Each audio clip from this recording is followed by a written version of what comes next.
Hi all, welcome to BIAS Academy. We are discussing Indian polity.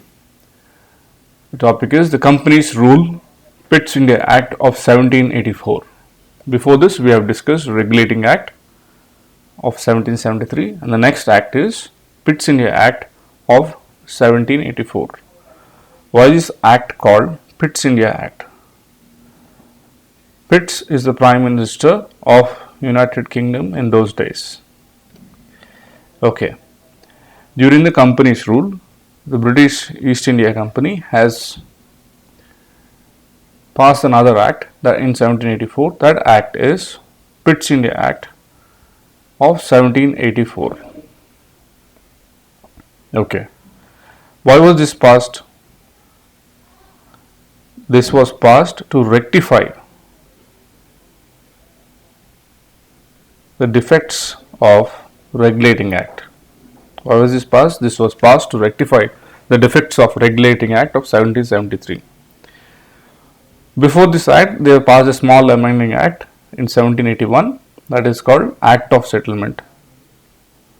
What did they settle? In this Act of Settlement in 1781, they reduced the powers of Supreme Court. That is, in the present day, we can call it as Article 15 talks about separation of powers. The powers were separated of the Supreme Court. Okay.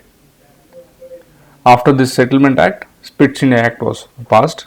Let's look at the features. It distinguished between commercial and political functions of the company. So, it separated or distinguished between the commercial functions and political functions. Earlier it was not the case. Okay. And it allowed the court of directors to manage the commercial affairs, but important, remember this, but it created a new body called Board of Control. What will they do? They will manage the political affairs.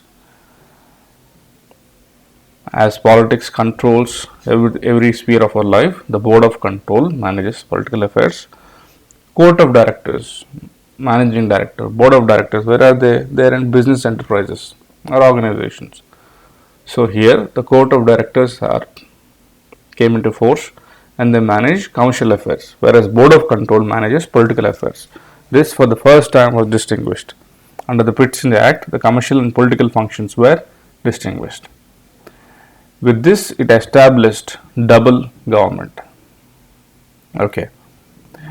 Apart from this, it empowered the Board of Control to supervise and direct all operations of civil and military government, revenues of the British positions in India. Okay. The Board of Control will supervise and direct all the operations. It will direct civil operations, it will direct military operations, it will direct revenue operations. The Board of Control will direct all the operations. That means Board of Control is superior above Court of Directors. Okay.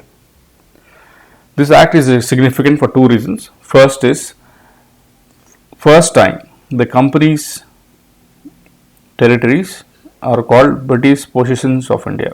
In 1784, through Pitt India Act, the territory, that is the area of the company in India, are called British Possessions in India. And then the British control is given, British government was given supreme control over the company's affairs in its administration. Okay.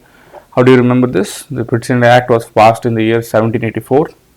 Pitt is the Prime Minister in those days. It was passed to rectify the defects of Regulating Act.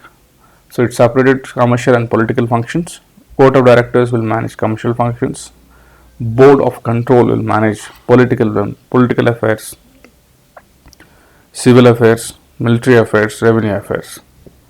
Okay. Thus it established double government. And the first time the company territories in India are called British Possessions in India, and British government was given supreme control. Okay, with this we'll end this lecture. If you have any doubts and queries, you can mail us to biasacademy@gmail.com.